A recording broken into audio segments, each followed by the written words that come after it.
This is Morning Motivation for Educators on the Bee Podcast Network. Learn about all the shows at beepodcastnetwork.com. You'll hear from a variety of formal and informal educators who help put this podcast together.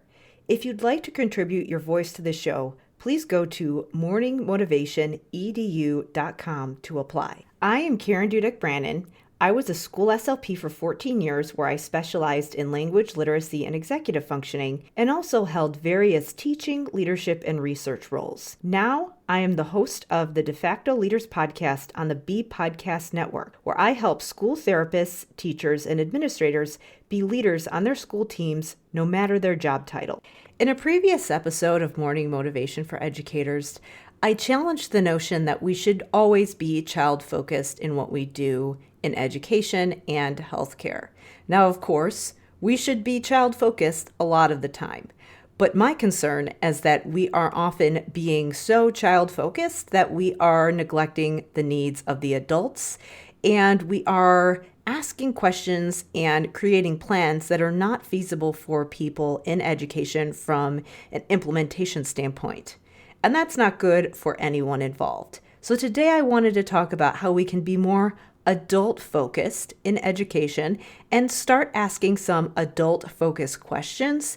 So I'm going to propose a less conventional way to answer the question of what should I prioritize in my instruction and intervention.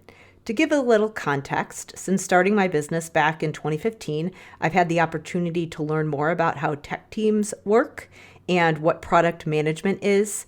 So to give a quick explanation, when tech teams build and maintain a software application, there's a team of people who keep it running and updated, users can submit support requests, and adjacent departments within a company can also submit requests depending on whether the application is customer-facing or whether it's a tool for internal employees. And as the team goes through the backlog of requests, it's both an art and a science. Some things have to be taken care of right away, or an application will break. Other things become a priority because there's a downstream impact. For example, another team won't be able to do their work unless a certain project is completed. Other projects become a priority because they have an immediate impact on the experience of a user.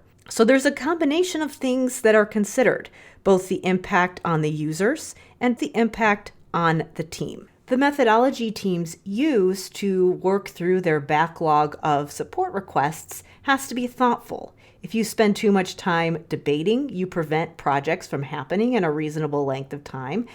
But if you focus on too many things at once, resources get stretched thin and you compromise the integrity of the work. So this means someone needs to make the difficult decision of tabling certain projects that have a solid rationale behind them, but do it in the interest of seeing the bigger picture. Within a tech company or something that is functioning at the enterprise level, people have a general understanding that prioritization is part of the methodology. But this idea of prioritization is viewed with much more skepticism when it's done in education. People in education are often expected to make everything a priority all the time without consideration of how they might be able to manage the backlog of projects. They have to say no to people who need help in the interest of saying yes to others, and they also have to see the faces of the people their decisions are impacting. And then what happens is that when teachers, therapists, administrators have to say no, they're accused of focusing too much on test scores, being obsessed with funding, making it all about grades and standards, or not being inclusive and individualized enough for students. Most people working in the schools are well aware of these things, and they also decided to work in the schools because they want to help kids. So a lot of those concerns about test scores and standards are things that people in education are concerned about as well, and they do come from a place of good intentions because they're focused on the students. But how often do we ask what is the best scope and sequence for supporting the adults to make all of these things happen? Now, I know that people don't always like it when people suggest that a school should run like a business, but it's possible for us to borrow some of the things that businesses are doing right, as long as it's done ethically, of course. This idea of managing a backlog is something that can actually be useful if we apply it in the right way. So that is what I'm proposing for making a shift from being child-focused all the time to being adult-focused in the interest of actually helping kids more. And these are the questions that I ask myself when I am developing learning for adults in education, because adult learners need scaffolding just as much as kids do. So here are the adult-focused questions that I would ask if I were to design training and support for the adults. So the first question I'd ask is, what skills, tools, resources, and information do they need in order to build their foundation? For teachers, this might be content area knowledge related to their specific area. It could be specific materials they need in order to implement the curriculum. If it is a therapist within a specific discipline, what discipline-specific clinical information, protocols, and strategies do they need to have a solid foundation for what they're doing?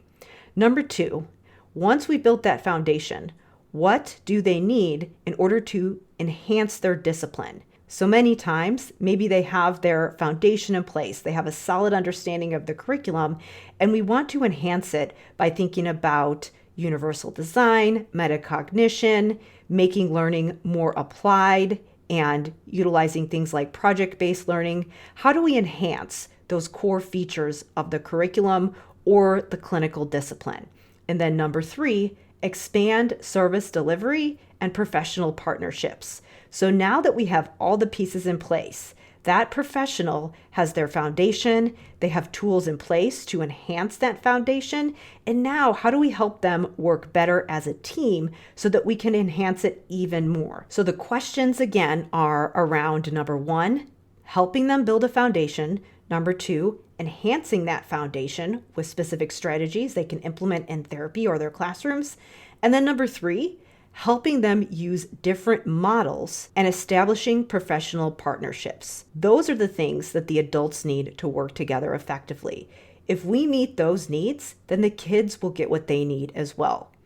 Adult-centered questions can focus around those 3 steps so that we can make sure that everybody gets what they need. And when we think about all these debates about what is the highest priority, what project needs to be put in place, when you have multiple areas you'd like to build skills and systems, you can think of them like a backlog of projects you need to get through. And you can use this framework for determining what is the highest priority. As you work through them, of course, you want to consider research, figure out how to meet kids where they're at and be in tune with their needs. But sometimes research and developmental levels don't give us clear answers as far as how to give the adults the support that they need in a staged approach. Sometimes the best intervention plan that looks good on paper isn't the most feasible, which means it probably really wasn't the best after all. I'll wrap up by sharing something that my dissertation chair told me when I was a doctoral candidate and I wanted to finish my dissertation research. I had a big grand plan of a whole bunch of different things I wanted to do. And what she told me was the best dissertation is a finished dissertation. Sometimes you need to sacrifice the pie in the sky goal in the interest of getting the immediate item on your agenda finished so that you can move on and expand to bigger, ambitious projects in the future. If we are all child focused all the time, we bite off more than we can chew. We actually end up stalling the process because we don't meet the adults' needs. If we can start being more adult focused in the questions that we are asking, the answers to the child-focused questions will present themselves. To hear more about this topic, be sure to check out my episode on child-focused questions on morning motivation for educators, and also check out the De Facto Leaders podcast at defactoleaders.com, where I discuss topics like this in depth. Specifically, I discuss how to be adult-focused by using a product management mindset in episode 142. Thanks for listening, and whatever role you have in education, we have a podcast for you at bepodcastnetwork.com. Who among your friends and colleagues needs to hear this message today? Please share it with them right now.